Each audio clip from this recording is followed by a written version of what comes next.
அதே மாதிரி இன்னொரு விஷயம் என்னன்னா, அவர் என்ன பண்றாரு, உனக்கு சகாயம் பண்ணுவேன், என் நீரை வளர்க்கறதுனா உன்னை தாங்குவேன் அப்படின்னு சொல்றாரு. யாராவது இந்த மாதிரி ஒரு வசனத்தை, நான் சொல்றது வசனத்தை சொல்லல, டைலாகாவே நம்ம கிட்ட யாரும் பண்ணுவாங்க, நான் தாங்குவேன் அப்படின்னு சொல்லிட்டு தாங்குவாங்களா? தாங்க மாட்டாங்க. ஆனா நம்ம ஆண்டவருக்கு எவ்வளோ ஒரு ஆறுதல் சொல்றது மட்டும் இல்லாம ஒரு விஷயத்தையே கரெக்டா நமக்காக அவர் என்ன பண்ணிருக்காரு, வார்த்தைகளை சொல்லியிருக்காரு. அது மட்டும் இல்லாம இந்த வசனம் வந்து இஸ்ரவேல் மக்களுக்காக ஆண்டவர் சொன்ன வார்த்தை. இஸ்ரவேல் மக்கள் எவ்வளவு பாடுபட்டாங்கன்னு சொல்லி பைபிள் நிறைய வசனங்கள் பார்த்துருக்கோம்.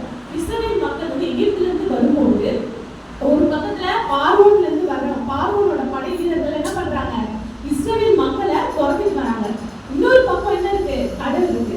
இந்த பட்சத்துல அவங்க எங்க தப்பிச்சு போவாங்க. ஆனா அந்த நேரத்துல ஆண்டவர் என்ன பண்றாரு, அந்த செங்கடலை பிளந்து அதுல என்ன பண்றாரு, வழியை வந்து அவங்களுக்கு ஆயத்தப்படுத்துறாரு.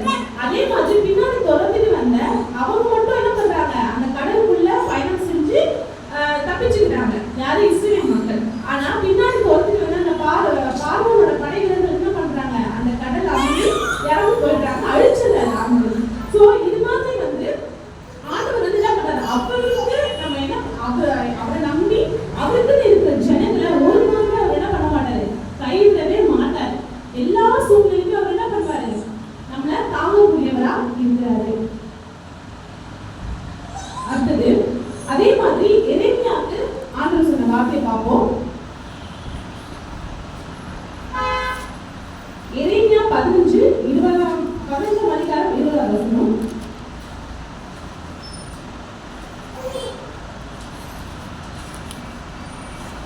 இந்த ஜனத்துக்கு எதிராக அவனாகவும் பெண்களை அகமாக்குவது, அவர்கள் உனக்கு விரோதமாக யுத்தம் பண்ணுவார்கள், ஆனாலும் உன்னை மேற்கொள்ள மாட்டார்கள். உன்னை ரட்சிப்பதற்காக நான் உன்னை தப்புவிப்பதற்காகவும் நான் உன்னுடன் இருக்கிறேன் என்று கற்றுக் சொல்கிறார். என்ன சொல்லிருக்காங்க, உன்னை இந்த ஜனத்துக்கு நம்மளை சுத்தி நம்ம ஆண்டவர்கள் இருக்கோம், நம்மளை சுத்தி எத்தனையோ ஜனங்கள் இருக்காங்க இல்லையா? இது வந்து எரேமியாவுக்கு சொன்னது மட்டும் கிடையாது, இப்போ இந்த வசனம் நமக்கு சொல்ற வசனமாவும் இருக்கு. என்ன சொல்லிருக்காரு, உன்னை இந்த ஜனத்துக்கு எதிரே அரணான வெண்கல அலங்கமாக்குவேன் அப்படின்னு சொல்லியிருக்காரு. இந்த வசனத்துல ஆண்டவருக்கு நம்ம சபையை குறிச்சு இருக்கிற வசனங்கள், அவர்கள் உனக்கு விரோதமாக யுத்தம் பண்ணுவார்கள். நம்மளை சுத்தி நமக்கு எதிராக யார் வந்து யுத்தம் பண்ணாலும் கடைசியில் யார் வின் பண்றது, யாருமே நம்ம என்ன பண்ண முடியாது, மேற்கொள்ள மாட்டாங்க. ஏன் அப்படின்னா ஆண்டவர் நம்மளோட இருக்கிறாரு. அது மட்டும் இல்லாம உன்னை ரட்சிப்பதற்காகவும் உன்னை தப்புவிப்பதற்காகவும் நான் உடனே இருக்கிறேன் என்று கர்த்தர் சொல்கிறார். அதே மாதிரி அடுத்த வசனமும், நான் உன்னை பொல்லாதவர்களின் கைக்கு தப்புவித்து உன்னை பலவந்தரின் கைக்கு நீங்களாக்கி விடுவிப்பேன் அப்படின்னு சொல்லியிருக்காரு. அது என்னன்னா, நிறைய பிரச்சனைகள் நம்ம வாழ்க்கையில வரும்போதும் இதை சுத்தி நம்ம யாரெல்லாமோ ஒரு பிரச்சனை, இதை பண்ணலாமா அதை பண்ணலாமா, நம்மளை சுத்தி இருக்கிற நிறைய பேருக்கு வந்து நம்ம நல்லா இருக்கணும் நல்லா இருக்கணும் அப்படின்ற எண்ணம் கண்டிப்பா கிடையாது. ஏதாவது ஒரு வகையில பிரச்சனை கொடுக்கலாமா, ஐயோ அப்பா பிரச்சனை வந்தாலும் அவங்களுக்கு என்னவா இருக்கும், கொஞ்சம் சந்தோஷமா, அப்பாடா இது பிரச்சனையா அப்படின்னு சொல்லி சந்தோஷப்படுற அளவுக்கு நம்ம சுத்தி இருக்கிறாங்க. ஆனா ஆண்டவர் வந்து அந்த பிரச்சனையை வந்து என்ன பண்றாரு, இல்லாம விருப்பமாக்கி போடுறாரு. அதே மாதிரி அந்த மாதிரி பிரச்சனை வரும்போது அவங்க தான் வெட்கப்பட்டு போவாங்களே தவிர நம்ம வெட்கப்பட்டு போகிற மாதிரி இருக்காது. நமக்கு அநேக பிரச்சனைகள் வரும்னா ஆனாலும் அந்த பிரச்சனையில ஜெயத்தை மேற்கொள்வதற்கு ஆண்டவர் என்ன பண்ணுவாரு, வழி நடத்துவாரு. நம்ம நினைப்போம் ஆண்டவர் வந்து நம்பியிருக்கோம், ஆனா நம்ம கேஸ்ல பிரச்சனைகள் ரொம்ப டவுன் ஆயிடுறோமே, சரி இவங்களாம் ரசிக்கவே இல்லை, ஆனா இவங்களும் வர இவ்வளவு சந்தோஷமா இருக்காங்க அப்படின்னு சொல்லி அவங்க பார்க்க அப்படிதான் இருக்கும். அதே மாதிரி அது நிலையான சந்தோஷமாவும் கண்டிப்பா இருக்காது. நமக்கு வந்து ஒரு சில பிரச்சனைகள் வரும், ஆனா அந்த பிரச்சனையில இருந்து ஆண்டவருக்கு நம்ம வருத்தப்படுவோம் அப்படின்றது கண்டிப்பா ஆண்டவர் வர உடனே அதுக்கான சொல்யூஷன் நமக்கு கிடைக்கும். அது மட்டும் இல்லாம ஆண்டவர் வந்து நம்மளை வெட்கப்படுத்துறவங்க முன்னாடி நம்மளை வெட்கப்படுத்தணும் என்னைக்குமே நினைக்க மாட்டாரு. அது அவருக்கு ஒரு பெரிய மேன்மையான பிளஸிங்ஸ் நமக்கு கிடைச்சது. அதே மாதிரி எரேமியா 20 அதிகாரத்துல 11 வசனம்,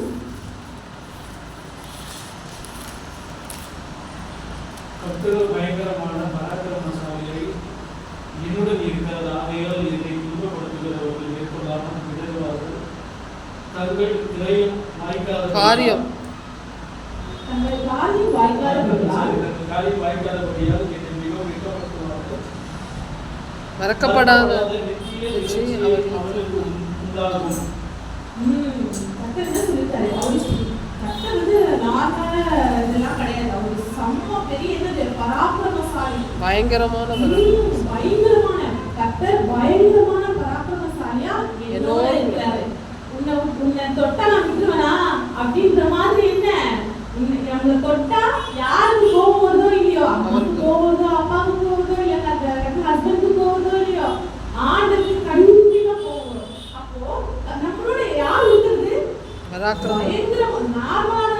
பயங்கரமான பராக்கிரமசாலியா என் கூட இருக்கிறாரு அப்படின்னு சொல்லி நம்ம என்ன பண்ண விசுவாசிக்கணும். ஆண்டவர் என்னோட கூட இருக்கிறார். எந்த ஒரு செயல் செஞ்சாலும் ஆண்டவர் நம்மளோட கூட இருக்கிறார்.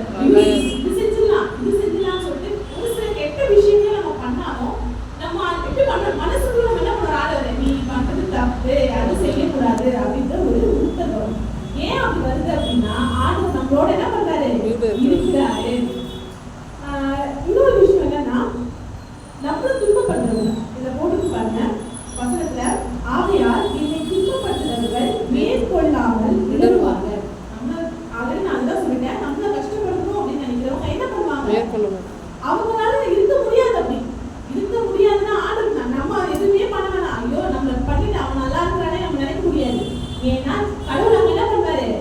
அவருடைய நமக்காக கண்டிப்பா அவர் என்ன பண்றாரு? யுத்தம் பண்ணுவார். அதை நம்ம கண்ணே காண்ற அளவுக்கு என்ன ஆகும்? அப்படி நடக்கும். அதுக்கப்புறம் தங்கள் காரியம் வாய்க்காத அவங்க ஒரு காரியம் பண்ணலான்னு இருப்பாங்க. அவங்க நம்ம இதை பண்ணலாம் அதை பண்ணலாம், எந்த காரியம் என்ன பண்ணாது அவருக்கு முன்னாடி வாய்க்காது. அவரோட சித்தம் என்னமோ அதுதான் நடக்கும். அதே மாதிரி அவருக்கு விருப்பமானவங்க நம்மளா இருக்கிற பட்சத்துல நம்மளோட வேண்டுதல் தான் என்ன பண்ணோம்? ஆண்டவருக்கு முன்னாடி போய் நிற்கும். அதனால ஆண்டவர் நமக்காக இருக்கிறாரு அப்படின்றத நம்ம என்ன பண்ணணும்? விசுவாசிக்கணும். விசுவாசிக்கிறது மட்டும் இல்லாம ஒரே ஒரு விஷயம் தான் நம்ம செய்யற ஒரே ஒரு விஷயம் என்னன்னா, ரொம்ப சிம்பிளான ஒரே ஒரு விஷயம், ஆண்டவர்கிட்ட ஜெபம் பண்றது மட்டும்தான். ஏன் அப்படின்னா மற்றது எல்லாமே அவரே பார்த்துப்பாரு. வேற எந்த விஷயமும் நம்ம என்ன பண்றாங்க? கஷ்டப்படவே வேணாம். வருத்தப்பட்டு வாரம் சுமக்கிறவங்க என்ன பண்ணோம்? என்னிடத்துல வரும். அவ்வளவுதான் சிம்பிளான ஒரே விஷயம். எவ்வளவு கஷ்டம் எவ்வளவு பிரச்சனை வந்தாலும் அதை உருக்கமா என்ன பண்ணணும்? ஆண்டவர்கிட்ட மட்டும்தான் நம்ம என்ன பண்ணணும்? தெரிவிக்கணும். அவர் நம்ம கூடயே தான் இருக்கிறார். அதை வந்து விசுவாசத்தோட நம்ம ஜெபிக்கும் போது கண்டிப்பா நம்மளோட எல்லா விஷயத்துலையுமே நமக்கு எதிராக வர்றவங்க எல்லா பிரச்சனையுமே நம்ம கண்டிப்பா என்ன பண்ண முடியும்? ஆண்டவரால விடுதலை தர முடியும். அதே மாதிரி ஏசாயா 40:14 உன் தேவனாகிய கர்த்தராகிய நான் உன் வலது கையை பிடித்து பயப்படாதே, நான் உனக்கு துணை நிற்கிறேன் என்று சொல்கிறேன். எவ்வளவு ஒரு படிப்பு புரிஞ்சு அந்த ஒரு வேதனையில இருக்கும். நம்ம படிக்கும்போது நம்ம கிட்ட ஆண்டவர் பேசுற ஒரு வசனம் அவ்வளோ ஒரு மனசுக்கு ஒரு நிம்மதியை ஒரு வசனமா இந்த வசனம் எனக்கு தோணுச்சு. ஆனா அதே மாதிரி அந்த சிச்சுவேஷன் உங்களுக்கு வரும்போது எனக்கு மட்டும் கிடையாது, ஒருவேளை அவிசுவாசமா இருக்கிறவங்க கூட இந்த வசனத்தை படிக்கும் போது என்ன பண்ணுவாங்க? அவங்க வாழ்க்கையில கண்டிப்பா ஆண்டவரோட அந்த அன்பை வந்து என்ன பண்ண முடியும்? ருசிச்சுக்க முடியும் அளவுக்கு ஒரு வார்த்தை பாருங்க. உன் தேவனாகிய கர்த்தராகிய நான் உன் வலது கையை பிடித்து பயப்படாதே. நம்ம ஒருத்தவங்க ஆறுதல் சொல்லும்போது எப்படி சொல்லுவோம்? கையை பிடிச்சு சரி உடுப்பா, ஃபீல் பண்ணாதப்பா, பார்த்துக்கலாம் அப்படின்னு சொல்லுவாங்க. அதே மாதிரி அவர் என்ன சொல்றாரு? உன் வலது கையை பிடிச்சு பயப்படாதே, நான் உனக்கு துணையா இருக்கிறேன் அப்படின்னு சொல்லி ஆண்டவர் சொல்றாரு. அதுக்கப்புறம் அடுத்த வசனம் பார்க்கும்போது, யாக்கோபு என்னும் பூச்சியே, இஸ்ரவேலின் சிறு கூட்டமே பயப்படாதே, நான் உனக்கு துணை நிற்கிறேன் என்று கர்த்தரும் இஸ்ரவேலின் பரிசுத்தரும் ஆகிய என் மீட்பர் உரைக்கிறார். இது அதோட என்னது? ஒரு ஒரு வசனமும் அவ்வளோ ஒரு நமக்கு ஒரு ஆறுதலான ஒரு வசனங்கள். ஆண்டவர் நமக்கு வந்து என்ன சொல்றாரு? சின்ன கூட்டமா இருக்கணுமே அப்படின்னு சொல்ல என்ன பண்றாரு? ஐயோ நம்ம சின்ன கூட்டமா இருக்கணுமே, நம்ம என்ன பண்ணுவோம்? இவ்வளோ பேர் மத்தியில, இந்த ஜனங்களுக்கு மத்தியில நம்ம என்ன பண்ணுவோம்? நம்மளால என்ன பண்ண முடியும்? நம்ம என்ன பண்ண கூடாது? யோசிக்கவே கூடாது. நமக்கு இவங்களெல்லாம் விடவும் நேர்த்தியான ஒரு பெரிய